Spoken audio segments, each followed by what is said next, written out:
Let's go. Come on, Musetti. Let's go, Musetti. Come on. You got this, bro. Hopefully he can pull it out. Let's go. He has lost to Tsitsipas a lot, so maybe it's time now to finally beat him. You have to ask yourself the question. Can he go 5 sets? Because he never has. Yeah. Well. And by the way, if the audio is a little distant, let us know. The problem with Musetti still, even being up 2-0, is can he continue to play at the level he's playing at? Exactly. That's the $1 million question, right? All right. Hello and welcome back to another 5K tennis discussion.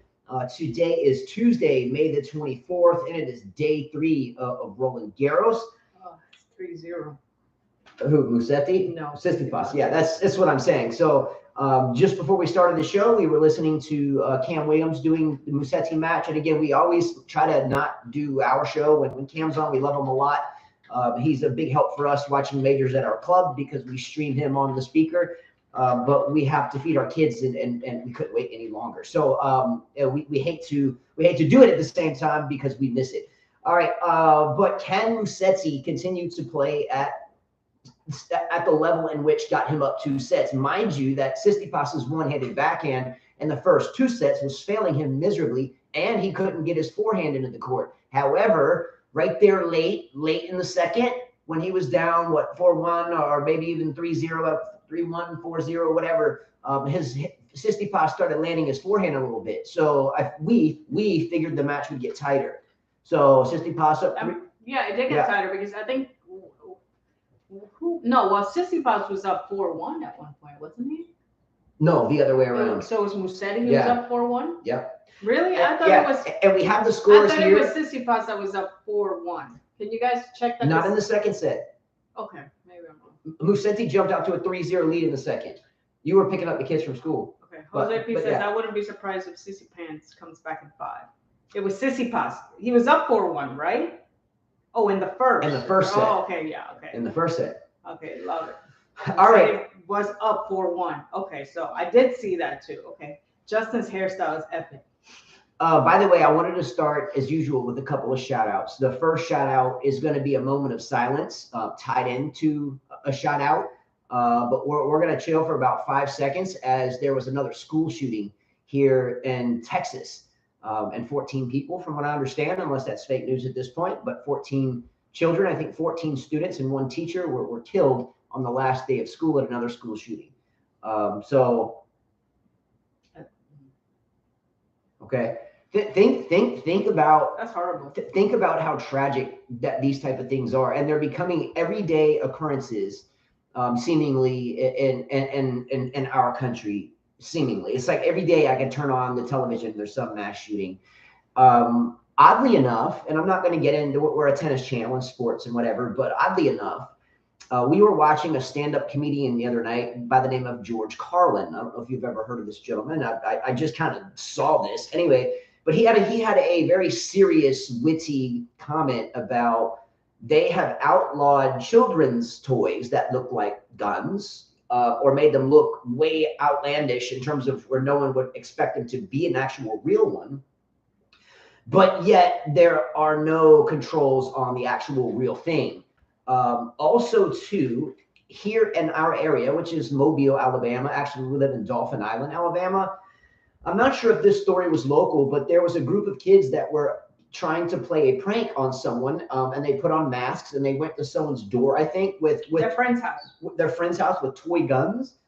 Well, whoever was there thought it was real. A friend thought it was real. They had no idea and killed those. Killed one. Killed one of the kids. Anyway, it's tragic, but the reason why I think a lot of times we have so much kind of peace sitting here with you is because in tennis, the beautiful thing about tennis is generally everyone is like-minded. You can even talk smack and you can, be in some, dire conversation, like a heated argument, and still you'll find a way to shake hands at the net. Anyway, so a shout out to all of those that have potentially lost someone because of another school shooting. Also, shout out to Jo-Wilfried Tsonga. Let's go. Jo-Wilfried Tsonga played his last match today. He played a really good match against Casper Ruud, right? We watched that match. Did you have tears when he started watching his old coaches come out on the court? Of course. And he was hugging them? great that they brought all the 9 coaches or so that he had. I mean, I thought it was great. The whole ceremony was beautiful. The match sucked, in my opinion. I mean, it was great for Tsonga, but the match was bad for Casper Ruud, somebody that is ranked so high.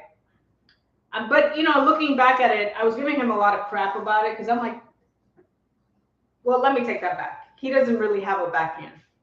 He hits almost, I would say, 60% inside-out forehands is what I saw Ruud hit. It's almost like he avoided hitting his backhand. Don't see this guy winning a slam. Not somebody that I would say, wow, is a threat to anybody. In my opinion, Mussetti's better than him. Tsitsipas is way better than him. Zverev is better than him.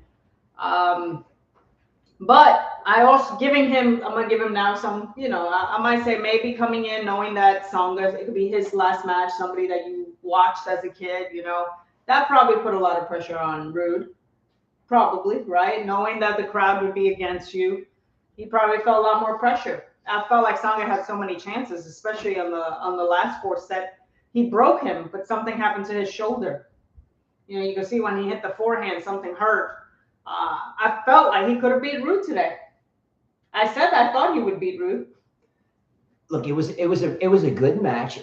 By the way, at the beginning of the Tsonga Casper Ruud match, neither player was playing very well at all. I think in the first set, and I wrote this down somewhere, and I don't have my stuff in any particular order. I was just writing notes all day.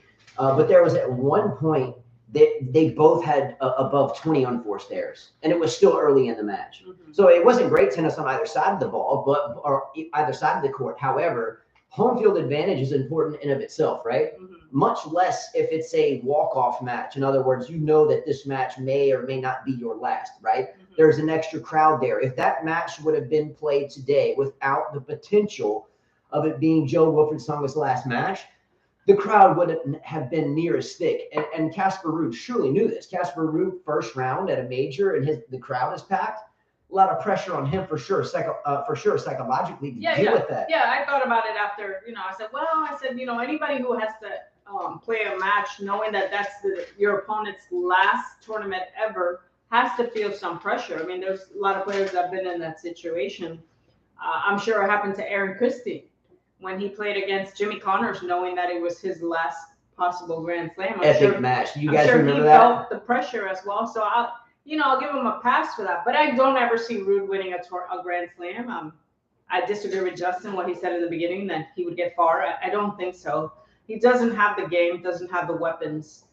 His only weapon is a forehand. That's it. The backhand lacks. There's no thinking out there, in my opinion. The serve is okay. There's no weapons. Not in men's tennis. You really need those weapons. You get away with it in women. Look at Sabalenka today. She won barely with just a forehand. You can get away with it in women. You can't in men. As you progress in the tournament, you just can't. I don't see anything good about this guy. I'm talking about as far as the game. I'm not saying he's a bad guy. I like what he said about Tsonga, that Tsonga portrayed, sportsmanship out there. He was a nice guy. He had charisma, personality. It was great for other people seeing how he behaved on the court, and off the court. So he said great things about him, and he seems to be a pretty chilled out guy, unlike Rublev and Abusarev and many others, Abusarev, that's hilarious. Abusarev meaning Zverev. And we're going to talk about also, we've talked about a lot different suffixes on people's names, like Ova or Ev, and you can tie them into tennis success. Or anyway, we have another one today, and that's going to be the EVs, like Zverev, Rublev, Medvedev, an EV. They tend to be assholes. Have you noticed that? Yeah. That if your last name is in OVA, you're a really good female tennis player for the most part, right? Name an Ova, that just sucks. You probably won't find too many, right? No. But if you look at the EVs, the men EVs, Rublev, Medvedev, and Zverev, I get he's German, but nonetheless, he's got that kind of EV, that kind of He has Russian. Yeah. So generally, if you look at it, the Evs tend to be assholes. So Ova, you kick butt, and then if you're an Ev, you are a puppy-hating, linguine noodle-looking whatever. Or by the way, Rublev, thinking of asshole, and this is why we wrote this segment, Rublev won today. He dropped a 7-6 or a 6-7 breaker in the first set, and then obliterated his racket on the side of the court, right? Yeah. And Rublev is built like me. He has chicken legs like I do. Have you noticed this? And then he's sitting there smashing a racket, and then his legs look like dental floss. I thought it was kind of funny. I'm like, dude, I don't know what you just broke, your legs or your racket. Mitrovic says Rude is the type of Karena Busta, colorless, like the guy in the office just doing his job and nothing about him to remember. Ooh, that was tough. Yeah. That was rough. Think about it. Oh, yeah, he's like this. I hate to say that because it's, you know, like those dorky looking guys, they're married, they look like they're just living life the same way every day. You don't think much of them. You're like that's kind of a broad term, dorky. And how do you characterize like, dorky? You know, like the way their beige pants, the same colorless clothes, plain hair. You remember we watched that movie that they had to go to Mexico and get the drugs? Oh, we're the Millers. We're the Millers. So he goes in there and he sits down to get a haircut, and they asked him, "What do you want?" He said, "Like that guy. I want to look like that guy." Like that guy, yeah. And the guy said, he asked the guy something. I think the guy said, yeah, married, or same job, blah, blah, blah. He said, yeah, I want his haircut. Yeah, and if you notice in that movie, she didn't really even cut much hair off. She just combed it, and like she shaved him, right? Mm-hmm. And then he put on some khaki pants on the guy and tucked in with the leather belt. Mm-hmm. Yeah, he looked like your typical. She always calls them Alabama boys. I'm sorry. She calls them Alabama boys. I don't like Alabama boys. I've never liked Alabama boys. I think they all look the same. And I'm sorry if some of you out there from Alabama, they wear the same stupid shirt from, what's Columbia shirt? Yeah. The same stupid PFG. The visor. And it's like they're wearing their khaki shorts, you know, and the girls wear their caps and with the little ponytail sticking out. And it's just, I'm sorry. They got these huge bellies. And I'm sorry. It's just, I've noticed that Alabama guys, they all look the same. They're like 40, but they look like they're 60. Damn. She just annihilated like a lot of. They look like, I'm sorry. It's true. And they all like hang out with their same high school friends. And you know, like they all go to their vacation rental or their vacation house. Yeah. You know, they come from deep pockets, not because they made it, because they come from mommy and daddy's, silver spoon. I'm sorry. I've seen that a lot here. I have not seen that everywhere else I live. I've seen that a lot here. Sorry. Damn. How can I get people to send me? By the way, I saw that if you look in the live chat, you see where it says SD Tennis. That's Robert. Robert Frush is a really good friend of ours. Now, Robert is not from Alabama. Yeah, he's from. He's definitely. He was a transplant. Not an Alabama boy. Yeah, he busts out with all the gear. Okay, now, but he's cool. Yeah, I bring him up for only one reason. If Stefanos Tsitsipas loses to Musetti, we did. If all of you haven't played, be ready. We're going to do it again for Wimbledon. But we have Carla and I are giving away $500 cash to anyone that can predict the men's finalists, the women's finals, and both winners. Carla and I put our names into it, but we're not going to obviously win whatever. I picked Tsitsipas to go to the final. But if Stefanos Tsitsipas loses before the final, much less in the first round to Musetti, there is no one left in the entire competition except two people. Number one, Florence Chan, the same person that painted this 5K picture up here. Lovely Thailandese, wonderful, beautiful young lady, awesome, a husband or boyfriend, whatever. Send us pictures from all over the world. She painted that for us. Did she send that from New York? I think Flo was a lawyer at one point. Yeah. So a smart chick, and seems like her man is also well off. Let's go. Because they get to travel. So Florence, by the way, before I tell you who that other person is, that would still be left in that $500 cash giveaway. And all you have to do is subscribe to qualify for it. So if you haven't subscribed for it, anyway. But the other person is myself. Okay.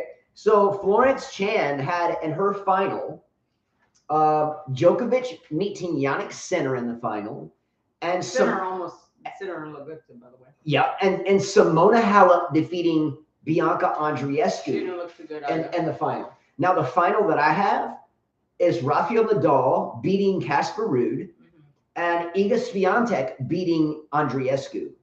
And that would be the only two people left. Everyone else has chosen Jabeur, Tsitsipas. Now, he hasn't lost yet. He's about to win the set. So more than likely, he's going to win. Again, Musetti can't keep up that level of play forever.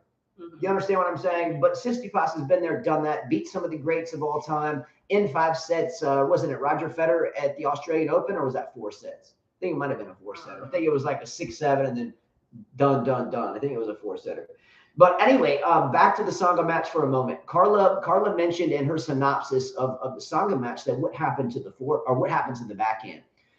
One of the categories that separates the best players in the world from just your run-of-the-mill top 20 players or top 5+ players is the inside-out forehand, leaning on it all the time. When we were watching Tsonga and Casper Ruud, there was a point in time where both players were hitting. They're both right-handed.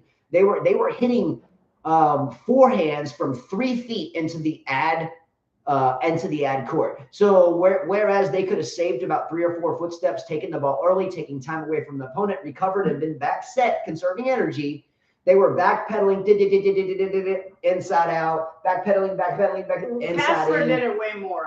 Tsonga did it very few times because his backhand is pretty decent. But I feel like Casper has a hard time with his backhand, can't really slice too well. So I mean, not only that, I felt like Tsonga had so many opportunities. There were so many volleys that he made the wrong choice. He had the opening and he would go for too much. Same with the overhead. He definitely had his opportunities. I mean, who was Casper Ruud's next opponent? I have that. Savori. Yeah. Oh, and by the way, why is both of them? He played 5 sets, so Ruud could probably get through that match. Why is the Rusevori match against Casper Ruud? Why is that a rare occurrence? Think about it. Norway playing Finland. Mm-hmm. Who were some of the last players from either country that you can think of that Kiki Bertens? No. How about Jarkko Nieminen? Okay. Nieminen. There's Continen was another player. Who's Continen? He played back like late 80s, early 90s. But where's the Kiki Bertens from? Wasn't she Danish? Kiki Bertens Danish, or is that Mertens? No, Mertens is not Danish. Kiki Bertens, I thought was German. No. Okay, well, I guess you're right and I'm wrong. I'm just recalling. I don't know. But you guys remember Jarkko Nieminen? I remember him, but I think Bertens, she's Dutch. See? Yeah, that's what I said. Danish. Netherlands. Resident. That's what I said. Danish. Okay. I'm wrong. Where's she from? Let me Google it. Prove him wrong. Danish. I was looking up because I thought she was. Whatever. Come on, man. All right. The best players in the world tend to not run around their backhand all the time. They take some inside ins, take some inside outs, but they sprinkle in the backhand, if not just hit it all the time, right? 4th set. Why is it a problem to hit the inside out or inside in all the time? Because Danish and Dutch are completely different. Oh, sorry. Didn't okay. Either yeah, Mexican. I was close. You're Mexican, but no, I'm not. I'm actually like from somewhere else. So. But your response was like I missed the whole continent. I was right there. No, I'm not. Wasn't she from there? I wasn't sure, but you can't say it's the same thing. It's because it's like when a Puerto Rican calls it being called Mexican. I don't like that. But you have an ocean separating you two. Puerto Rico's. I didn't say I was right, Justin. I'm like across the mountain. Let's go, come on. But anyway, the amount of inside-out forehands for Casper Ruud will not allow him to win any major for that matter. It might give him a little bit of extra time on the clay. And by the way, speaking about the surface of the clay, if you watch Daniil Medvedev alleviate, he was playing. Who was Medvedev playing? Babos. That's forgettable. Anyway, yeah. Bagnes. But Bagnes, yes. Facundo Bagnes, who was injured. Yes. I don't think it would have made a difference. What did Medvedev say post-match that was kind of interesting? He indicated that this year the clay played a little bit faster, and I haven't heard this necessarily about clay.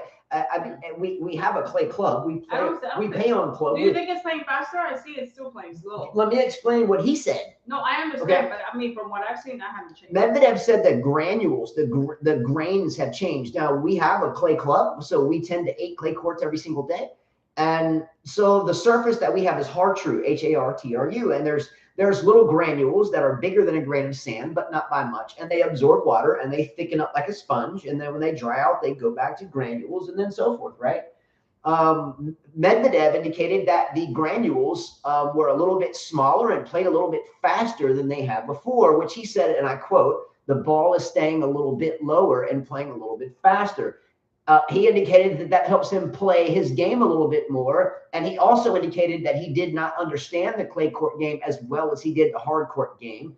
And he played much better on those surfaces. But because of this different granular, that he feels pretty confident on it. Shocking coming from a Russian who in Russia it's all clay. It's very shocking.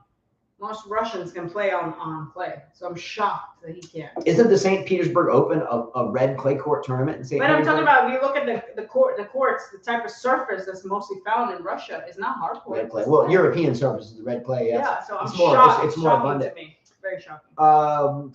What else do I had about the Tsonga match? Last thing, and we're going to shift gears. The last note I had about the Tsonga match is neither player played great.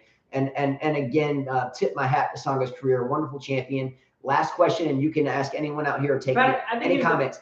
He was better than all the Frenchmen that we've Yeah. seen. What? Two things. What was Jo-Wilfried Tsonga's highest ranking, and what is one memory that you remember the most? I'll tell you mine. My memory, and I've mentioned this before, Jo-Wilfried Tsonga was down 2 sets to Roger Federer at Wimbledon. I think it was 4th round, or it might have been 3rd round. It might have been a quarterfinal, and he came back and beat Roger. And I think it was 2011 or 12, maybe. Anyway, also, Jo-Wilfried Tsonga made the top 5 in the world, okay? When he was top 5 in the world, the only players in front of him were Andy Murray, Novak Djokovic, Roger Federer, and Rafael Nadal. So Jo-Wilfried Tsonga, for quite a span, was top 10, top 15, top 20. But for a couple of years, he was the only person behind the big 4, less Del Potro, less Wawrinka. You know what I'm saying? He was up there. He was like big 7 if you really want to expand that. I think he's better than all the guys that are going to retire soon. What I remember most about Tsonga is he made it entertaining, and his celebration that he would do, the way he would jump up with his hands. Yeah. Chris Cooper says, Justin asked your dad if he knew Don Stensas. He played on the Modesto Junior College team. That was epic back in the late 50s. Old school variety. Chris Cooper. Okay, this is a great comment. My dad, actually, Dr. Davis, that's what a lot of people call him. So if you see in the comment feed something that says Dr. Davis, he's a retired physician or whatever, or William Davis, maybe does it say Dr. Davis or William Davis? He will watch this. So anyway, he has odd sleep hours, but he'll watch this and answer it himself. Don Stensas. It doesn't ring a bell for me, and he used to make me study this stuff. All right, how do you spell that? D-O-N? S-T-N-S. S-T what? S-T-E-N. E-N. S-A-S-S. Stensas. Gene says my favorite moment of Tsonga was him winning the Rogers Cup in 2014, beating Djokovic, Federer, and Murray in the same tournament. Yeah, I mean, I was crying with him. I thought it was sad. I'm glad that all the French guys were there. You know. Wait a minute. Don Stensas is like, I came up as an address in California. We used to have a house in California. Could be like my dad's old neighbor or something. It's possible. Says French was a nice generation in prospect. Gasquet, Monfils, Paire, Tsonga, but yeah, Simon. You had Simon. He played on the Modesto Junior College team. That was right. Okay, good. By the way, I just read that Chris says epic. Stensas, he played on the Modesto Junior College team that was epic back in the 1950s. Oh my goodness! So my father was at one point in time ranked #1 for the University of California Riverside tennis team in the 50s. And my dad was in Southern California at that point in time. So is it possible that he knew my dad then? That's what he's probably asking you, Justin. Okay, let's go. Kind of like Vic Braden. Let's go, Vic Braden. People probably don't know who Vic Braden is, but we were raised on Braden. Okay, squashing the Tsonga match. All right. Now we started the show with a couple shout outs. We were talking about Jo-Wilfried Tsonga. We still kind of were at the beginning. But there's another shout out I wanted to bring up, and it's another serious thing, kind of like this shootout in schools, right? Yeah. every year, if not every day where we live, people die by drowning. There's a Gulf of Mexico here. People go out in the rough water and they don't realize the power of the ocean, and people go swim when the water's rough, and unfortunately things happen. We had a couple, again, moment of silence type thing, all due respect, to a 14-year-old young man who came down on vacation and ultimately swam with his father in rough seas, and it didn't turn out well. I'll just leave it at that. Guys, be careful with the water. Please, you stick to the pool. If you can't swim, stick in the shallow end. But people lose their lives all the time by jumping in the water, right? Carla's not a huge, I don't think you're a great swimmer. You can swim, but you don't even like swimming in a pool. No, I'm not a great swimmer at all. I don't like the water at all, Yeah. Especially the ocean. I'm terrified of it. I don't even like going on boat rides. Like, people invite me to go on boat rides. I'm like, no thanks. I'm just not interested. I know that I'm not a strong swimmer, and a real sad story about this 14-year-old graduated 8th grade, and his parents are mourning him. They can't find his body, pretty close to us. But, on Monday we went to the west side of Dauphin Island, and I saw kids jumping in the water with really high waves and strong, you could see the current. And I'm like, don't parents say something to these kids? Like, why would you put yourself in that situation? I agree. I mean, that's not fun. You don't know if it pulls you in. I mean, no. I don't get that. Yeah, it's a tough scenario. Anyway, I hate to bring. I was looking for a video here that I'm fixing to show you, but sometimes it's not in our best interest to bring up tragic things, but nonetheless they happen. And hey, if we can share with others something that might prevent that happening again, then we'll do that. All right, to change the negative or the tragic note to a positive note. Carla and I came across a YouTube channel by the name of Sabine Lisicki Fans. Now, mind you, Sabine Lisicki is one of my favorite all-time players. Why, Carla? Why is she one of my favorite all-time players? Thick? I don't know. Because she is built like Carla, very similar. Anyway, I'm kidding. Not really, but she's not one of my favorite players of all time. But I say that because she's built probably like, done with tennis, right?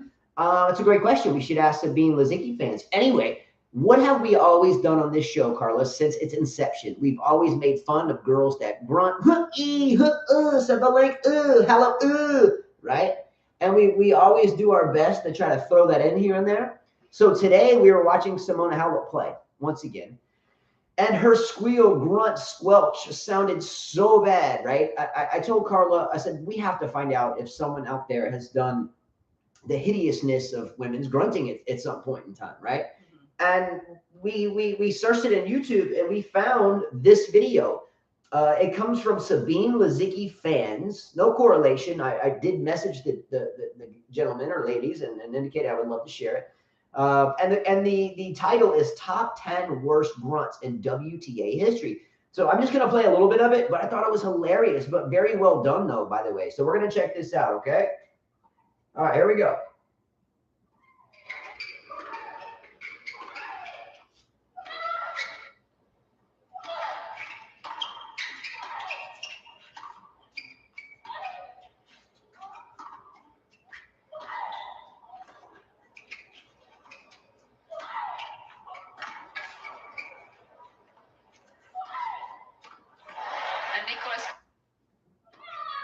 Oh, and this is number 10.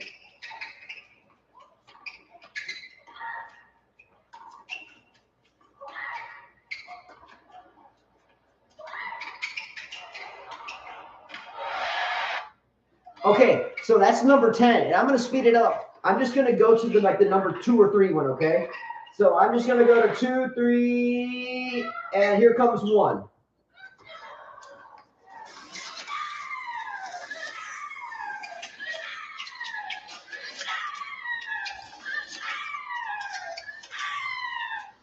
There goes, number 1.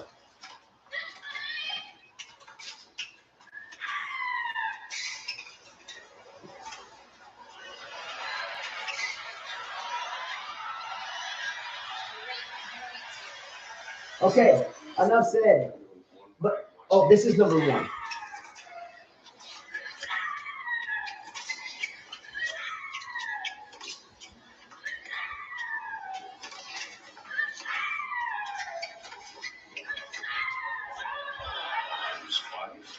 Okay, anyway, You get the picture. But That sounds like a woman giving birth. I can tell you that, Gene, that does not sound like a woman giving birth. yeah. Uh, I about got my head snatched off when she was giving birth. Like, oh, don't let go. I can't breathe. that sounds like something else. It sounds like I'm at RC at night with the coyotes. Yeah. Sounds like more than that. But okay. Look, a big shout out to Sabine Lisicki fans for that. It made light of a day that's been pretty light. Chris Cooper says that Zaz played #1 for Cal in the late 50s, so I'm sure they knew each other. Okay, so my father went to University of California, Riverside, and played from he was born in 1938. And I want to say he played from 55 to 59. I don't know. This really I think so. A man, one of his masters said, a man can only dream of doing the job the effort of hitting the ball was doing. Let's go. That's what I was thinking. Go. That's what I was thinking too. Yeah. You know what's probably funny though? That they probably don't make that sound. You don't think? They are probably quiet Probably in mute, the moment. Just mute. Hey, by the way, by the way, we do have the Sistipas match here. Sistipas took the third set 6-2 and is up 2-0 in the fourth. Yeah. Oh man, William says always saying what we're all thinking. Yeah, that's right. Yeah, I'm guessing Sharapova is very mute too. You know. You think? That that whole situation, because they put so much out there on the tennis court. I don't have it for the moment. They do everything on the court. Yeah. Interesting thought process. Same for the guys, I guess. Same rule applies possible. to the guys. Yeah. All right.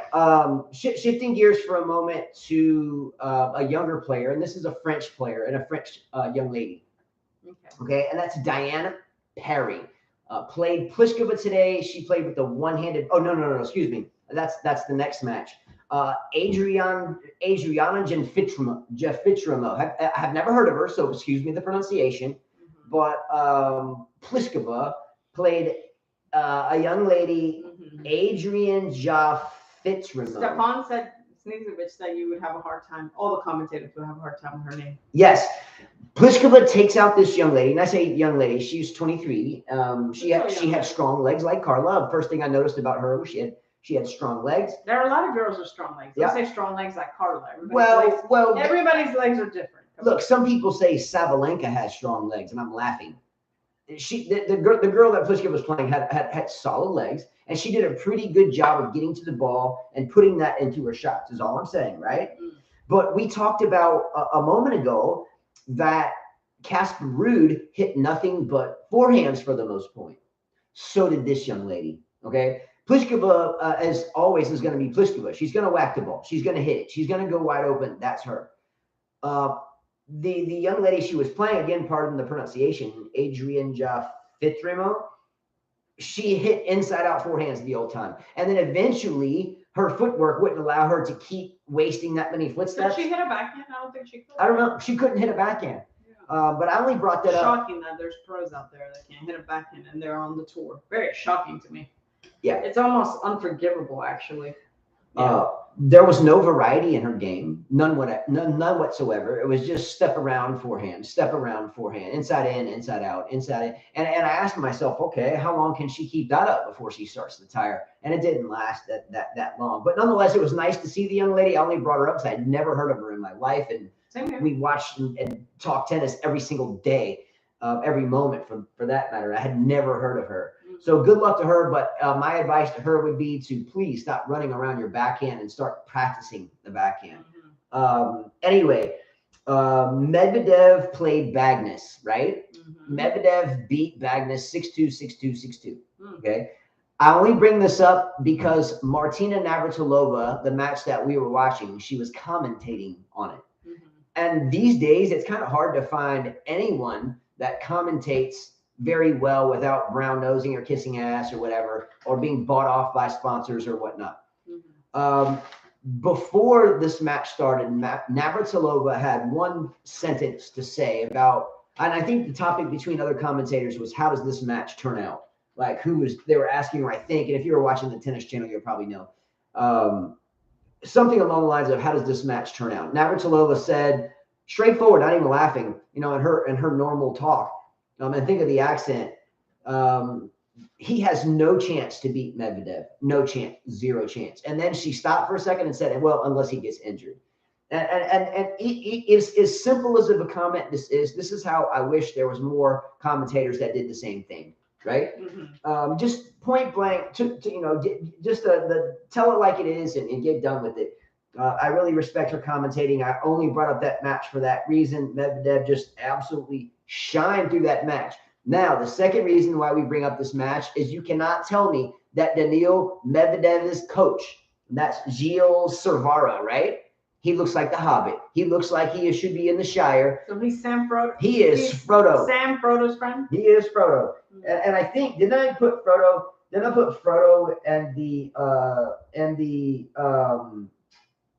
the thumbnail on the video? I think so. Didn't I? Yes, you did. And does he not look just like Frodo? He's not. He doesn't look like Frodo. He looks. He looks like Frodo. He looks like one of the companions. What was it? Pippin. He looks like Pippin. That's Frodo. Remember, there was 4 hobbits: Pippin, Sam. She's remembering hobbits. Never heard of such. Sam, Frodo, yeah. Pippin, and there was one more. I forgot the other guy. There's 4 hobbits in that whole movie, in the trilogy. Yeah, I'm trying to find just an. Oh, here's the one. Let me show you. Here's the one I put in the thumbnail. Let me show you why he looks like Pippin. Here, let me show you. Yeah, he's the Hobbit. What? There's the Hobbit. Medvedev shooting up the deuces to the Hobbit. He's like, yeah, look, see? Oh, show that. TikTok. Show this. Put them next to each other. Can you put it next to each other? Oh, let me get this. Hold on. I got him. Here we go. See? What? Count that. 36.50. Yeah. What can you do? Can I see? Here. Oh, that is Medvedev's coach. He has a ring. Mm-hmm. Let's go. Mary. Maybe he looks more like Mary. I don't know which one. Which one do you think he looks more like? He's pretty close to that one too. Yeah. It was so you could show him that one too. Yeah, I think you're they're right, pretty close. Yeah. But he was fatter. He was the chunky guy. No, that's Sam. Then you're thinking of Sam. Sam was the fatter one. Oh, so there's 3 ones. There's 4. Someone. 4. There was 4. I'm surprised you know their names. I watched Lord of the Rings. I love it. Okay. One of the best movies, in my opinion. It was when we had never seen such amazing, footage. They looked so real, but it wasn't. Cinematography. Yeah, it wasn't real, but it looked real. Did a good job. Plus, they went to where was it that they went to? It was really green. New Zealand. New Zealand. Yes, I'd love to go there. Let's go. All right, next up, Danielle Collins. Danielle Collins, as you all know, 2-time college national champion, D1. She went to the University of Florida. University of Florida didn't want to give her as much playing time or the number 1 position that she deserved, and she went to the University of Virginia, and she ended up winning 2 D1 national championship titles at Virginia. And Danielle Collins played today and dealt a bagel and her match. Now, my question to you is Danielle Collins really a top 10 player? When Carla, now she is. You played tennis your whole life. We have done this show for 4 years, 24/7. That's what it's part of our day, every day. Even if we're off, we're writing shows, right? I think she is. Is she a top 10 player? I think she is. Why? Why is she a top 10 player? She's aggressive. She keeps coming at you. She's like Sharapova. Sharapova kept coming at you no matter what score. Could be 6-0, 5-0. She still kept coming hard at you. And she's not dumb. She's not a dumb player. Sabalenka should not be a top 10 player. Okay, who's better, Sabalenka or Collins? Collins. We watched Sabalenka struggle with her serve. All she hits is a damn forehand. There's no thinking out there. Can you poll question that? Who is better? Collins or Sabalenka? Who? And they both have a hideous squeal, and they both are biatches. Who's better? Who's more of a biatch? I think they both are. How would you be married to that? Could you be married to Danielle Collins? I'd be like, shut up, man. Why you guys got to gripe all the time? Well, be like, shut up. We saw Sabalenka screaming at her coach, and the poor guy taking it. I'm like, yes. Hideous. So Jean says, yes, Collins is a top 10 player. SD says, yes, Collins is a great competitor. Thursday night said she's got the shots, but mentally, geesh, on and off. Good comment. Collins only grunts 5% of the time. Yeah, I don't hear her grunting all the time. I think you're wrong. Maybe she just snarls at her. Didn't she kick her boyfriend off the court one time? Didn't she tell her boyfriend, to shut get up. off of my court, get out of Well, here? look, you saw Sabalenka, what she did today. Why would you put up with a girl like that? You gonna tell me? Because look, if you're a dude and your wife or girlfriend is on international television and she's scolding you like this, and you just look like the puppy dog laughing that shit up, hell no. I'd get up and be like, see ya, bye. I'm not gonna tolerate that garbage. If you talk to me like that on national TV, I would snap, crackle, and pop your racket that I had over here and then walk the hell out. I'd be like, huh? What? You got the wrong dude, man. Collins has to be like, what, 27, 28? Shoot. No way in hell. Not happening. I'm guessing Collins is like 27, No 28. way. No way that's happening. She's probably 26, 25, 26, I'm guessing. She might be even 27, 28. I think she's 28. Let's find out. Yeah, but anyway, I agree. I think she's the better player, right? Sabalenka has one gear, forehand, and then she has one gear. She's 28. Yeah, and she has one gear with her mouth. Squelch. Simone versus Buster. Sleeping. Yeah. Like, jeez. All right. Watching Danielle Collins today as well. We were watching multiple matches where people were taking the swing volley today. And missing. Swing volley, meaning if you're in between the baseline and net and you're moving forward, and I'm not saying half volley, know the difference. A half volley is where you get a ball at the feet and it catches you there and you have no choice but to bounce hit. Bounce hit. That's a half volley. Bounce hit, and you're forced to do that. Bounce hit. A swing volley is where you are approaching the net, or maybe even not. Maybe you're further back or further up, and you decide to, instead of letting the ball bounce that you could have done, that you are going to swat it out of the air. Now, we swat flies with the fly swatter, okay? We paddle a boat with the paddle. We play tennis with the racket, but we don't swat flies with the tennis racket. When people do the swing volley, it is very low probability or less probability than it would be if we were more patient. Let the ball bounce, take the shot, let the ball bounce, watch your opponent where they're going, drop it, watch your opponent go here, drop it there. There's a lot of things that we can do by letting the ball bounce and watching our opponent to statistically get the chances of winning the point much better. And how many swing volleys did we see today, Carla, that were annihilated in the middle of the air in a perfect situation to end the point? That they didn't end the point, they lost the point. How many? Well, we saw Tsonga lose a crucial point. Oh, my goodness. Tsonga lost that point. Tsonga was approaching the net and had a wide open court on Casper Ruud and took the swing volley. And instead of swinging the volley into the open court, he swung it up the line, which he only had about 3 feet to land it. And I don't remember if you remember this. I think it was first set, tiebreaker, or whatever.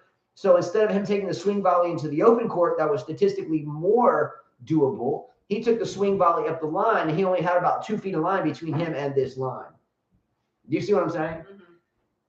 If you have time to be patient, take the bounce, take the shot, or get to the net a little bit quicker and take the ball a little bit more closer to the net. Swing volley, again, it's, it's not too dependable. Do you know what I'm saying? If you make it, you make the highlight reels and you look so good. But if you miss it, you just look a schmuck. True.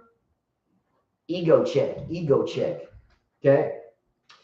Iron Man, Carlos Boy, Martin Fusovic faces Marin Cilic next. Are you interested in that match? No, just so I can watch him. Just so I can watch him. Not really interested in the match.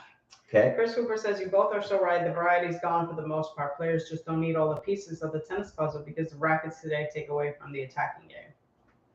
Well, I think that Barty was different for that reason. She had the variety. Andreescu, I find, has the variety. Yeah. That's a player that, I think has the tools.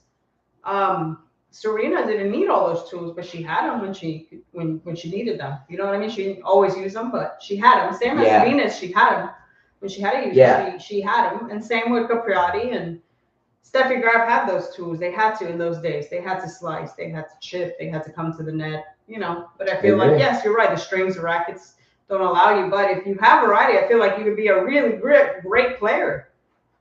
I agree, totally. That's why I can't jump on that bandwagon with Swiatek. I just can't.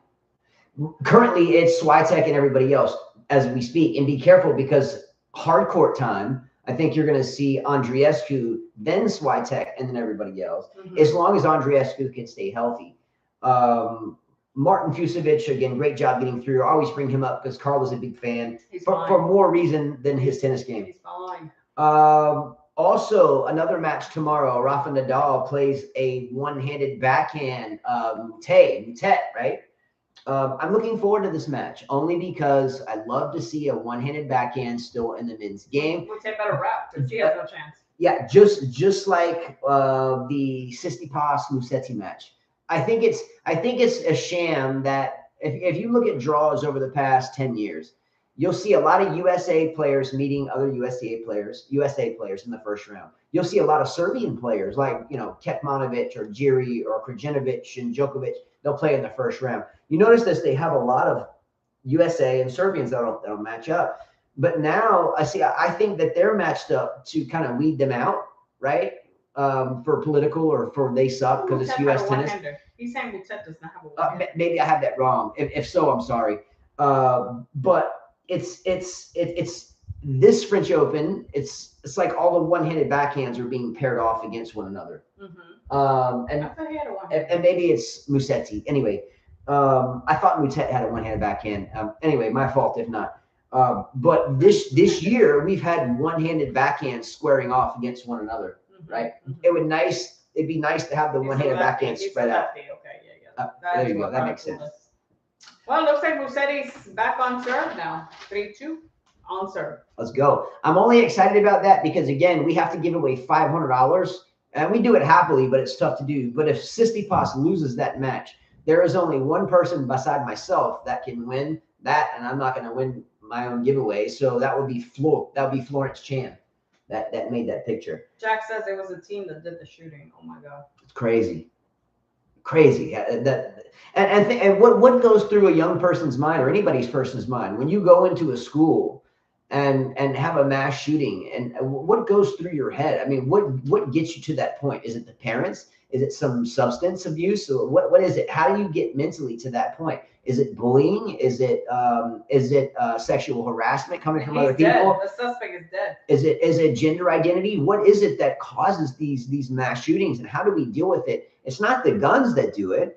There's someone has to pull the. I have to be careful what we say so we get pulled. But a human being has to do the deed.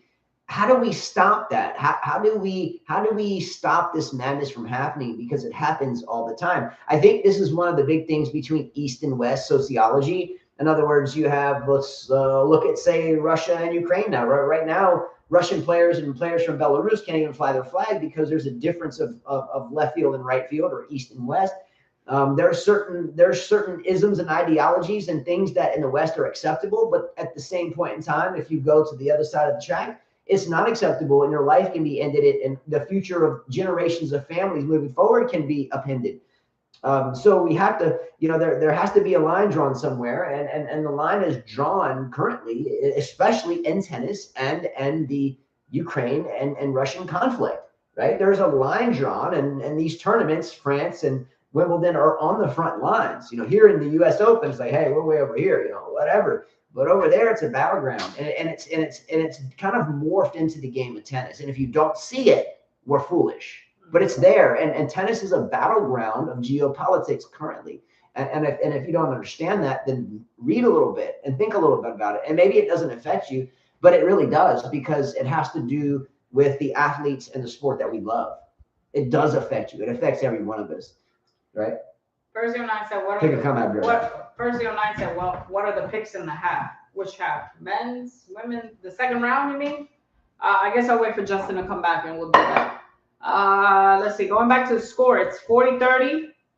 Musetti against Tsitsipas. I mean, do we think that Musetti can actually pull it out? I mean, I still have a hard time believing that this guy can beat Tsitsipas, just because I think last year, didn't we see him? He was up 2 sets. Djokovic took a bathroom break. I remember that. He came back. He was completely a different player, and then lost, and then retired, from what I remember. First 09 says Sissy's hot. Let's look at it. Let's go to Tsitsipas. Tsitsipas. Let's see. Where's Mr. Tsitsipas? Trying to find it. All right, Justin's gone for a while. You can't read without me? I can't find Tsitsipas. I cannot find him. Let's see. Oh, okay, here he is. Well, if he wins today, his next opponent is James Ducksworth. No. Sedenek Kolar, which I've never heard. It's a qualifier that beat Lucas Pouille today. Lucas Pouille lost? Yeah, he lost a qualifier. Oh, man. Lost a qualifier from the Czech Republic. Do any of you remember Lucas Pouille? Pouille. Just at Wimbledon. Okay, no. He beat Nadal, right? Lucas Pouille is actually a fine young man. Lucas Pouille, by the way, was part of Team Prince for a while. I have a Prince Neos 1500 stringing machine, and people are like, well, why don't you have the Babolat Star 5 stringing machine that's electronic and blah, blah, blah, blah. What do I tell them, Carla? I did have one. I had it right here. We live on a beach, and the water is very humid and salty. So the humidity would get into the motherboard of my Babolat Star 5. Anyway, long story short, whatever. Has nothing to do with stringing. But Lucas Pouille was part of that team. Lucas Pouille is a fine tennis player. Fine tennis player. Handsome tennis player. Have you ever seen how handsome Lucas Pouille is? He's forgettable. No, he's not forgettable. His game is He's like Bjorn Borg times 10. His game is forgettable. The only time I'm talking about he's hot. He's a good looking guy. Yeah, but anyways, his game is forgettable. I think he beat. Who did he beat? I'm going to show you a picture of Pouille. He was known for beating Nadal. I think at Wimbledon. But then he was coached by Mauresmo, I thought. And then nothing happened with his game. Let me show you this kid. When he was a kid, he's no longer a kid. No, I mean, he doesn't look like that anymore. Okay, so, you got to, some people don't age well, babe. Sorry. Okay, this is Lucas Pouille. Ah, come on. I've seen way better looking guys than that. He's normal. Man, he's a baller, man. Nah, he's normal. Look at that. Isner. Who else played with Prince? Did Swiatek. Didn't Swiatek. How is our connection, guys? Because I just had a notification come up. He looks good with the beard. Yeah. Iga Swiatek played with Prince. Does Swiatek still play with Prince? I don't think so. Sanja said, did you guys hear of the supreme gentleman that shot all the women in his college? He made a video before he did it. He was some rich kid. His father was a movie director or a producer. I've never heard of that. No, never heard of that. It's crazy, though. I'm going to show you a pic. Okay, so Iga Swiatek is playing with Technifiber now. Mm-hmm. But Iga Swiatek, and I want to say she won a French Open. I want to say she won her French Open still playing with Prince. Mm-hmm. I think she played with the Prince. I forget the exact model, but she was a Prince player as well. Anyway, Sebastian Korda. Okay, Sebastian Korda dismissed John Millman today. He wasn't playing very well. Were you impressed by the way Korda played, or did he just meet a Millman that was not playing like the same Millman that has beaten Roger Federer in a major? I wasn't impressed at all. At all. He played okay, but let's just say he played okay enough to get maybe to the end of the first week. Second, third round. I wasn't impressed. Yeah. Tsonga's last match, we talked about that. Daniil Medvedev's next match is against Laszlo Djere. Why is this a dangerous match for Medvedev?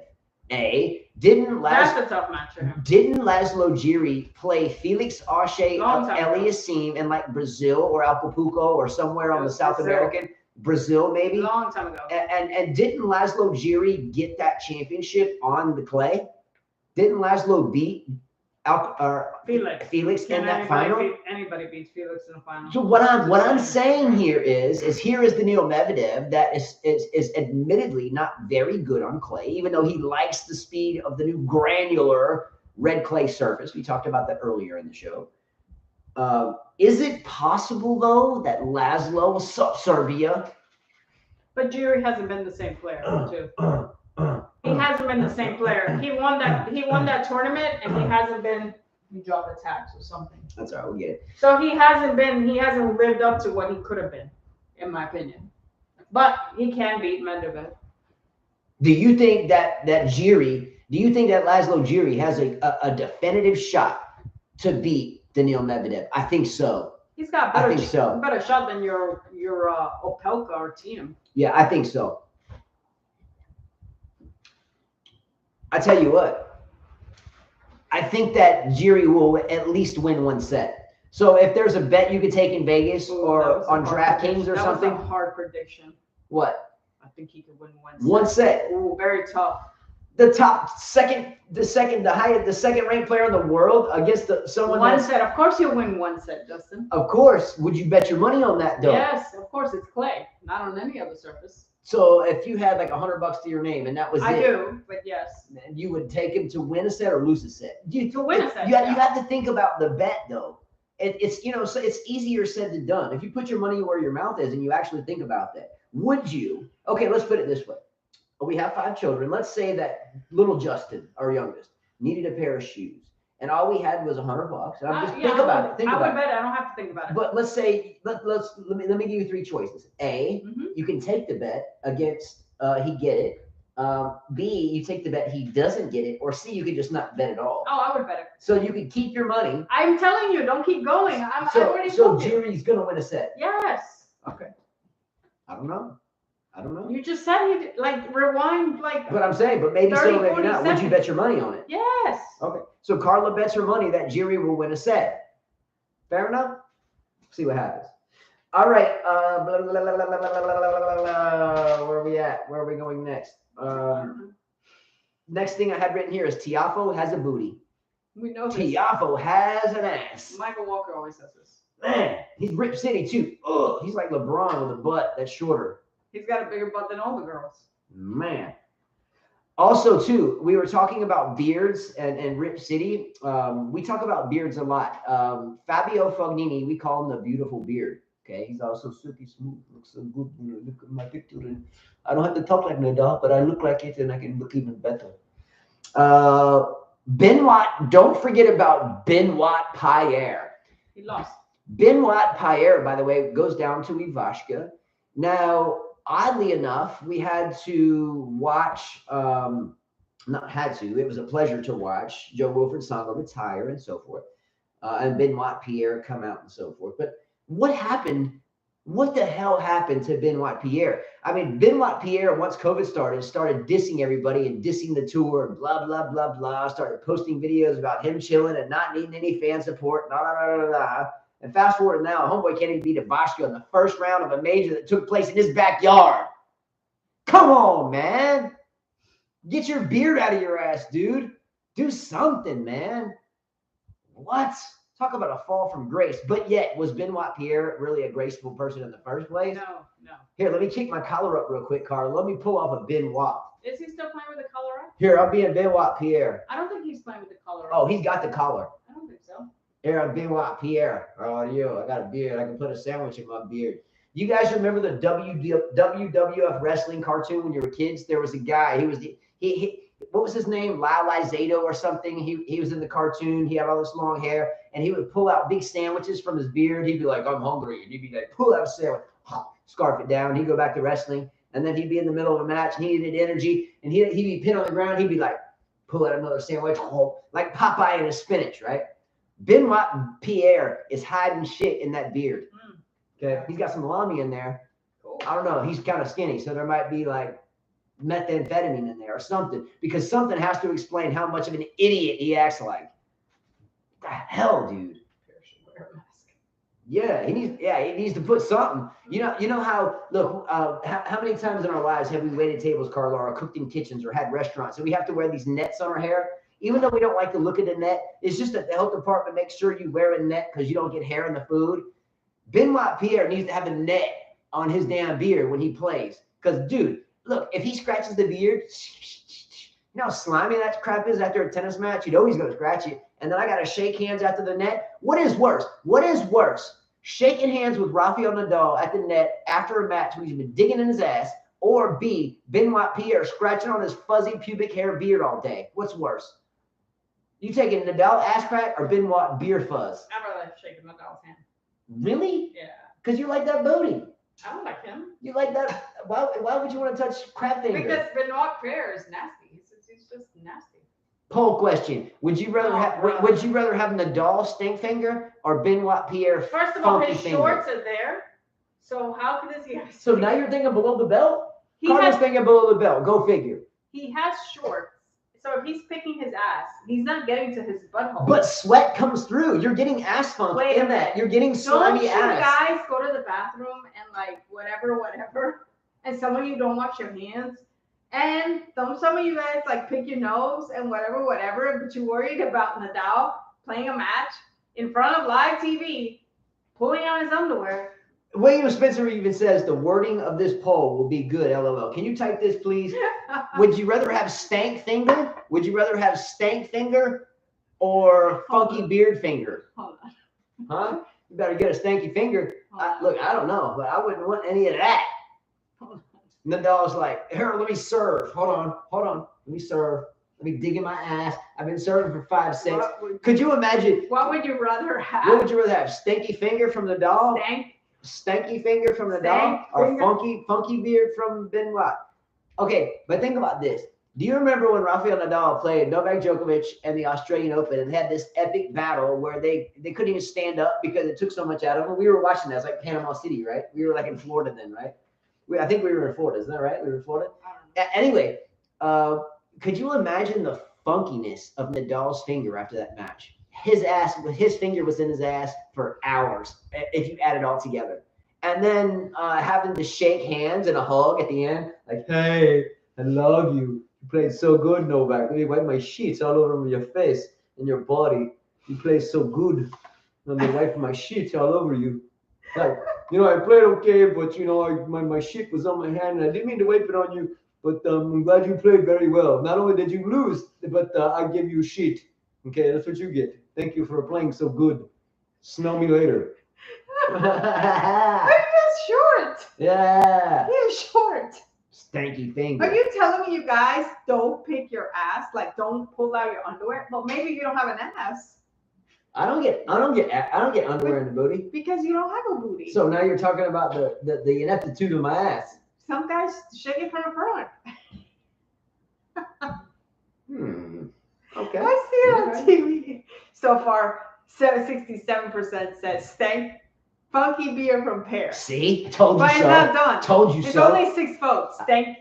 Yeah, we don't want stank finger. I should go vote and change that. No, you got it right. Funky beer from Pierre or stank finger from Nadal. I would rather have the funky beer. Even though if I could tell one of them to please change something, I would tell Pierre to please change his game because he's a good tennis player, but he's just not focused, and that's you know what I'm saying. That's the only thing I can say. Yeah, I got you. Benoit Paire is a good tennis player. Well, looks like they're about to go to the 5th set. Who's a better tennis player playing at their best? Benoit Paire, Gael Monfils, or Jo-Wilfried Tsonga? Who's better? Tsonga, probably all of them. If one he was more consistent if you look at how many titles he's won. If all three of those players, if you took Benoit Paire on the best day he's ever played, if you took Gael Monfils on the best day he's ever played, I would say Tsonga. And you took Jo-Wilfried Tsonga, who would you take? Tsonga. I would take Tsonga. Tsonga has the better career than all of them. Yeah. And not just career, but I think when Jo-Wilfried Tsonga came back and beat Roger at Wimbledon, I think it was 2011 or 12. He was down 2 sets, came back and won. That put him arguably where Andy Murray should have been at that time. When that happened, Andy Murray hadn't won Wimbledon yet, and no one talked about Jo-Wilfried Tsonga. So you had David Ferrer in there, but David Ferrer was always too short to kind of hang in there with the big guys. I don't mean to bring up hot size or whatever. It doesn't really matter. But it does matter. But in men's tennis, it matters a bit. I've read articles that I think the most opportune height for a male tennis player is somewhere around like Novak Djokovic or Rafael Nadal's or Roger Federer's height, somewhere around 6'1". Anyway, whatever. Size does matter. Yeah, statistics. Anybody can lie with statistics. Okay, we're going to talk about real quickly some interesting second round matches that we may or we would want to watch. Okay. I'm going to roll these off in no particular order. Here's a couple of second round matches that we're excited about. Today's matches weren't really exciting. We kind of hoped that. That's why I went running on the treadmill. I was like, this is not exciting at all. All right. By the way, Musetti won the first set 7-5, won the second 6-4. Tsitsipas won the third 6-2, and Tsitsipas is triple set point in the 4. So it looks like Tsitsipas will win in 5. Second round matches looking forward to Laszlo Jiri against Danielle Medvedev. I think Jiri can win that match. Do I think he will? No, but I think he can. Don't be shocked if Jiri wins that match.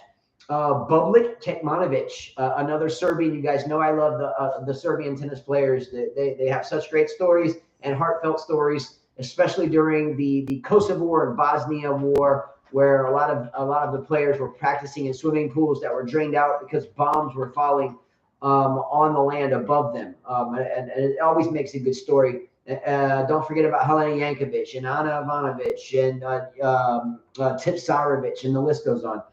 Alcaraz and Ramos Vinolas. Ramos Vinolas can win that match too. I'm not saying he is, but I wouldn't go bet all my money that Alcaraz is going to beat him. I'm not saying he's going to lose, but I wouldn't like bet a huge bet just thinking I'm going to win it, because Ramos Vinolas could win that. Dimitrov and Borna Coric. You guys know I like Coric. So another good match. Swiatek against Alison Risk. Pliskova against Jean, a French qualifier, or wild card rather. I think it's a great story when any wild card can come through and make noise. Who was the last men's singles player that was a wild card to win a major? Was it Goran Ivanisevic at Wimbledon? Yes. Can Jean pull a Goran? She has the last name to do so. I do want to see Sasnovich and Raducanu. Raducanu, who the hell is that? Raducanu? What? I've never heard of her. Who? Raducanu? Huh? Sasnovich is going to beat Raducanu. If you want to bet to take to the bank, take that one to the bank.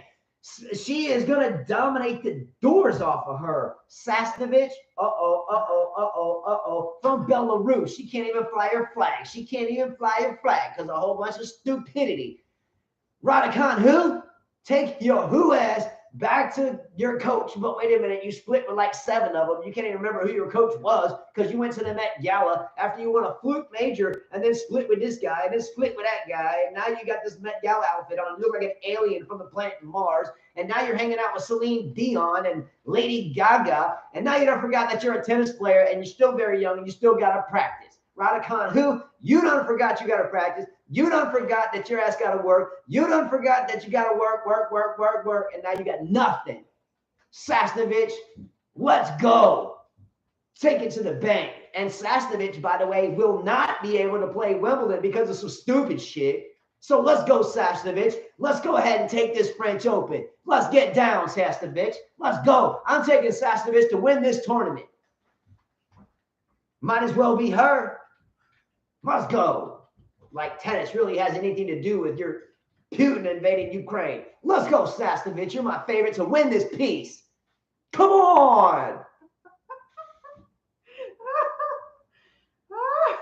I just told Robert, I was like, Jeff has way more energy here than on the tennis courts. He said, no doubt, take his coffee away. I don't have coffee. He drinks coffee, though. Sometimes 2-3 times. 2 or 3 times. Sasnovich. You just butcher her name, Sasnovich. Let's go, Sasnovich. Let's go. Next matchup, interested. Bianca Andreescu against Belinda Bencic. Okay. Bencic. If this like Raonic. She's a French. Look. If this was a hard court, I would say Andreescu is going to dominate. But because it's clay and the surface is going to slow up a little bit, Bencic has a chance. She has a chance. Hard court, Andreescu just dominates, but I still think that it's going to be a great match. I wouldn't bet either way. I think the edge a little bit goes to Bencic because she's not injury prone. The surface is more forgivable. The drugs are strong. You can't go these days. Okay, what's up? Let's go. 100% pure natural energy right here, baby. No one can tell me differently.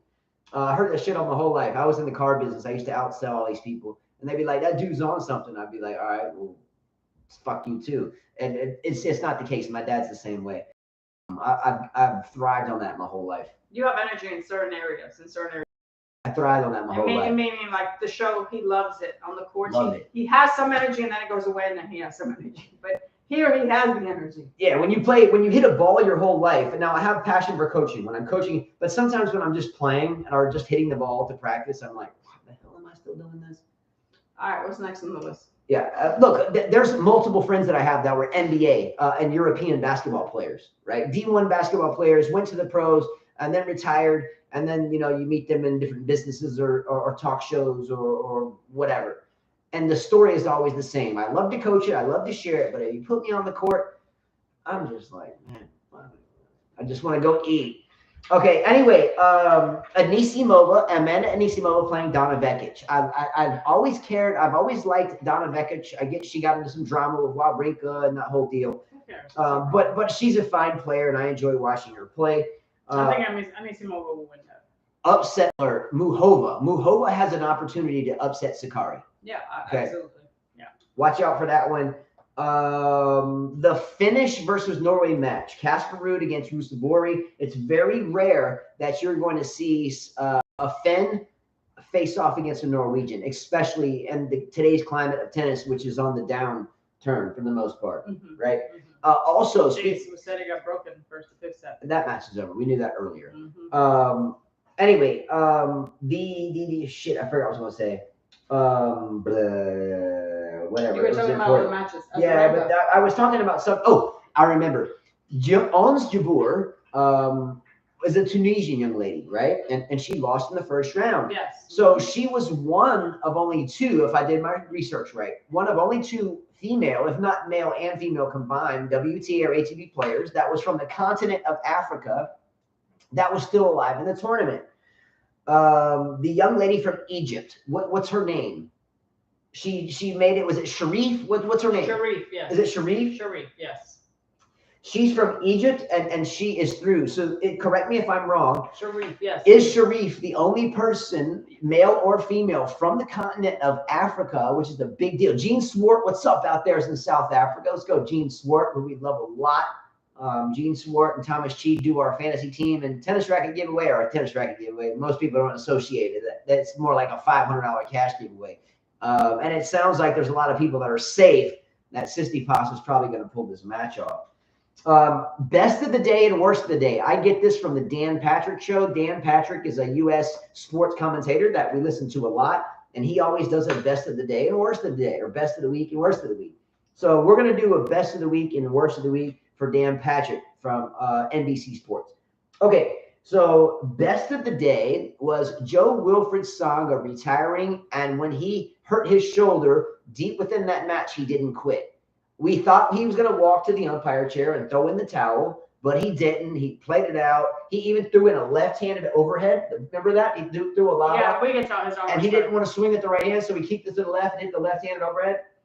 Good job for Jo-Wilfried Tsonga closing out his career the right way by not quitting when he could have. Yeah, absolutely. Great job for him. Also, another best of the week is when all the French players and coaches, after Jo-Wilfried Tsonga finished his last match, came out and hugged him. You saw the tears flying. Look, when you're a soldier, when you're a gladiator, and you fight your ass off for all these years, you watch Nadal saying he knew Jo-Wilfried since he was a kid, and Roger Federer, how many battles that they had, and so forth. And you watch yourself go to the end of your career and watch that go down. It's a tearjerker. Look, I get a tear in my eyes sometimes when I watch a good movie.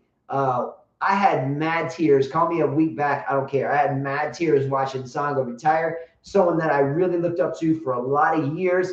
I remember when Federer, I was a huge Federer idol. I have a Federer tattoo on my back, by the way. I don't need to show that again. But when Roger Federer was beaten up 2 sets by Tsonga at the 2011-12 Wimbledon, it was heartbreaking for me. I had just got the tattoo, and I was like, damn, I need to take this shit off.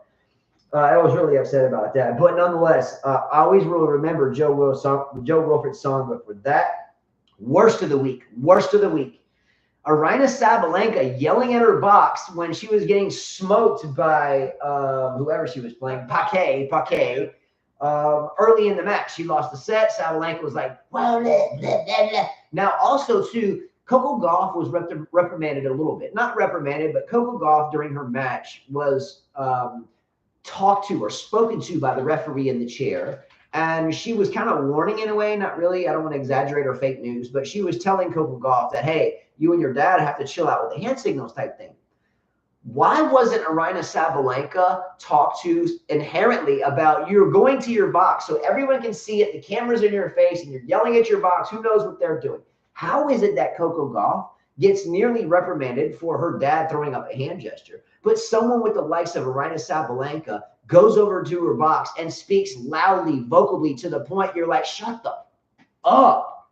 Just get the hell out of here. You grunt, you smell like ass, you got no figure, get out of here. You only got a forehand, you only hit the ball hard, and now you're yelling at your box.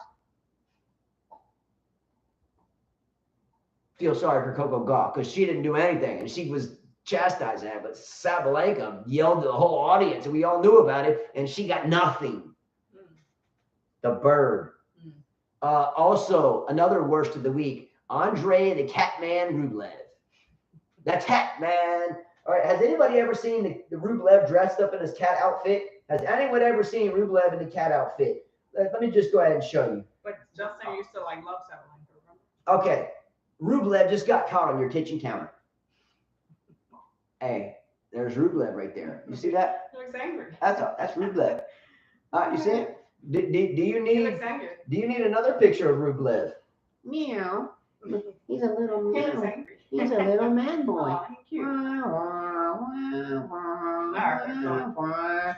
Rublev, come on, man. Broke a racket, slammed it when you lost the set. Man, grow up, dude. He looks like a possum. He doesn't look like a cat. He looks like a damn possum. Small cat. Look at that little meow. What about the fish song Harpoo where they talk about poster nut bag? If you go to YouTube and you look up the band Fish, P-H-I-S-H, Fish, P-H-I-S-H. Actually, we go to a fish show this Sunday, 529 The Wharf. But there's a song called Harpua, H-A-R-P-U-A, Harpua. And at the beginning of the song, they play a little bit, and then Trey and Anastasio and the band members, Mike, Paige, and John, and Trey, they tell a story. And the story that they tell us is from or about a young man that has a cat called Poster Nutbag. I'm now designating Rublev as Poster Nutbag. Check that out. All right, I think we're almost to the end. One thing I want to share, there was an article that Carla and I came across today, and that was who makes the most money per minute as a tennis player. So here's how this works. We read an article today, and I will definitely give a shout out to who that article comes from. So the most money per minute, right? Let me get it. I think this is it. No, lack of preparation. I'm sorry, babe. Okay, here it is. Oh, no, lack of preparation. Anyway, I won't waste my time with it. There was an article that talked about who made the most money per minute as a tennis player. Right, I think you Okay, and I think I sent it to you. It's to you. Looking for it while I explain. And just to your personal message. Okay. So the journalist got the year 2017 forward. So 2017 to now, and added all the matches together that the top players in the world played and divided it by the amount of minutes by all the matches. Now, this is just on the court earnings. Did you find it? Yeah. Okay. So here it is. I'll show you the title as to give props. We do read a lot of other people's articles, and I don't like not being legit. So here's the article. Okay. See it? Give a shout out to Djokovic, Nadal, and Osaka, the tennis players who earn the most money per minute. All right. Wow. So it says, which tennis players receive the most per minute on the court using data from betkansas.com, who have compared Grand Slam earnings, Grand Slam matches only, from the year 2017 until now, per minute. Number 10, Angelique Kerber has played 82.48 hours. And if you divide it by minutes, she has earned $12,225,000, has earned $2,470 a minute. You want to read the whole list? No, I'm not going to read the whole list. Rafael Nadal, by the way, was number 8. Rafael Nadal had played a total of 272 hours in majors since 2017, won $48 million, and his average earnings per minute is $2,995. Now let's go down to like number 3. We'll go to number 3, which was Simona Halep, which number 4 was Roger Federer. So Simona Halep has done better than Roger Federer since 2017. He should have, because he hasn't played much. Yeah, he hasn't played much, yeah.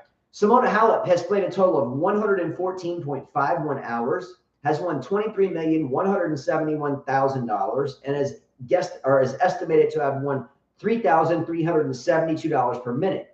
Now, so I'm showing you this. I'm not like just writing garbage. And again, this is an article.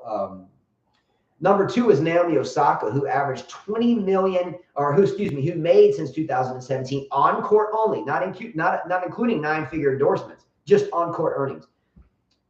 made $3,506 per minute. Now think about that. If you make that much a minute, I can wake up and be like, man, I just spent 1 minute of my life and I just paid my car payment, my rent, and my grocery bill. They earned it. Who cares? Shit, man.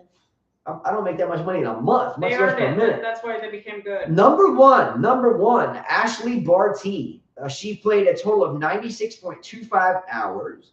She won $22.864 million and ended up by the formula was earning $3,959 per minute. Awesome. Good for her.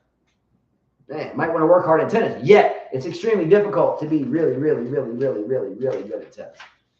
All right, that's it. By the way, ending the show with this. You guys know we have 5 children, hence the name 5K Tennis. And our oldest son is at the Air Force Academy in Colorado Springs. Our next oldest son, Christopher, had just graduated from high school, and he is leaving to go to the Air Force Academy on June 23rd. Let's go. No, I just love all of them. All right, Liliana had the end of the year today for her respective school. Now she is just finishing 7th grade, going into 8th. Okay, so Liliana got the International Geography Scholar Award. Liliana got the National History B Award. Okay, she's doing her thing. Liliana got the National Science B Award. Liliana got the Certificate of Excellence for the 3rd quarter. Now, she has those for 1st, 2nd, 3rd quarter. And I asked her, where's 4th quarter? She was like, oh, well, Dad, it hasn't ended yet. So anyway, but she has the Accelerated Reading Award. Okay. She has the Accelerated Reading Award for 2nd quarter. And I saw 3rd and I saw 1st. I'm like, yo, where's 4th? Honor roll 1st quarter. A honor roll 2nd quarter, A honor roll 3rd quarter. I'm like, yo, Lily, where's that 4th quarter? Dad, it hasn't ended yet. I haven't taken my last test yet. I'm like, all right. Just kidding. I gave her a big hug. And yeah, and this is the draws for the French Open. All right, guys, that's it for today. Don't forget to subscribe if you have not. The longest shows that we do are during the first rounds of majors. They're always the longest. When we first started the show, Carla, we would do 4 hours of first round recap. And I wanted to kill him. Because we would go through every match. Kill him. And by the way, you guys were right about Shockley. He did go down today. Yeah. To ruin. Shockley. Who would have known? And a lot of you called and that. real badly. A lot of you called and that. badly. Am I right? Yeah. On one of our last shows, a lot of you in chat were saying Rune's going to beat Shapovalov. You were right. Oh, you were right. I had no clue. Yeah, you were right. Good for you guys. Tomorrow, a quick ending of how we're going to approach the next couple of days of the French Open. So tomorrow, which is Wednesday, and then the following day, which is Thursday. The reason why we've been able to do these shows, it's been raining. Well, now really the hard. courts are dry. It's the tennis.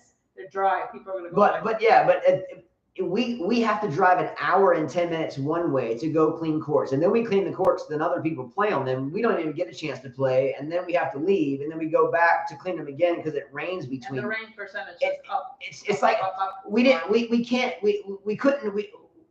live an hour and 10 minutes away from where we teach. So today it stopped raining at like noon, and I think it rained even there a little bit longer. We can't drive an hour and a half in there, clean courts for 2 hours, only for it to rain tonight to do the same thing all over again, and then we just have to go clean them again. It's us that cleans the courts. No one else cleans them. It's us. So we clean them, and then we're so tired we can't play or teach, and we're like, damn. And no one really cleans their courts behind them. Some people do, but it's just us. I guess when some people play and then they don't groom the courts, I guess they're just like in their head subconsciously saying, well, Justin and Carla's dumbasses will clean it, so fuck it. I'm just gonna go home and say fuck and let them work more. That's how it feels. No, they've been doing their job. Anyway, a lot of people have been doing it now. Anyway, that's how it feels, though. We were at a club in a different city recently, and we watched the daughter of the head pro go clean her court after she was practicing by herself, and he wasn't even there. Anyway, in Montgomery, at the club we coached at, members would be fined $20 if they were caught on video, and there was video in every court. So if the head pro, I'll mention his name, but a really good pro, if he caught any member not cleaning the courts, he would photocopy the shared video to their member account and say, this is why I'm billing you $20 because you didn't clean your court. And I hope that beer was good because they would bill beers to their account. So he would be like, yeah, here's your beer account for that night. And here's your video. Here's why I'm billing you 20. Kiss my ass, because then I would have to go do it for you. Just saying. Anyway, but on but tomorrow it should rain. Thursday it should Thursday rain. is definitely gonna rain. So we'll see tomorrow. Friday, Saturday is supposed to be clear. So Friday it's going to take us all day long to do all 8 courts. Well, it took us 7.5 hours last time. 7.5 hours. I have to I'm gonna have to teach. Anyways, we're gonna leave early with the kids so they can help. But we have lessons on Friday. Yeah. And Saturday. Friday, I'm gonna Saturday. do the clinics. Yeah. SD tennis. Hopefully you're gonna do the clinic. I don't know. I'll text you guys to see who's gonna do the clinic. And then Sunday, Sunday and Monday are our days off. Anyway, so with that said, we look forward to the rain ending, but I do not look forward to working for 10 hours to clean a bunch of courts that we probably read this comment. Yeah, where are the pros? No, how he said I already know. Where are the pros? Love you, bro. You know I love your ass. Robert's SD Tennis is a beast. Love that guy. Clean your courts like clean your wedges. You never know when any of us want to use it. Yes.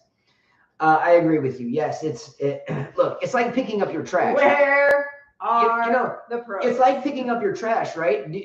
Or putting your grocery cart back when you go grocery shopping. Do you go grocery shopping and get the cart, put your grocery in your car, and just roll the grocery cart and say, forget about it, I'm not going to put it up, so people have to move it for you just to get in their parking space?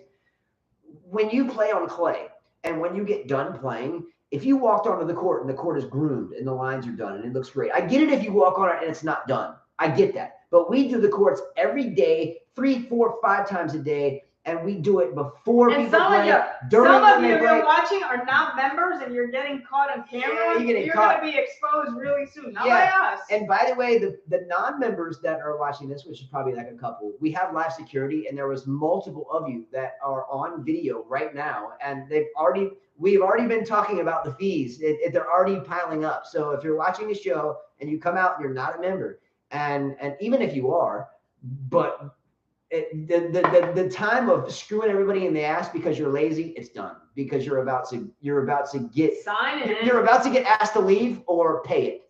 Just saying. Yeah, I don't get it. Everybody's done with it. Everybody's done with it. Yeah. Time to pay the piper, bro. It's called do the right thing and stop being lazy. All right, peace out, bro. Adios, muchachos. Groom the court, so you're gonna look like an idiot. This is how you end it down here. I didn't even know. What are you doing? End it? Duh. All right, my bad.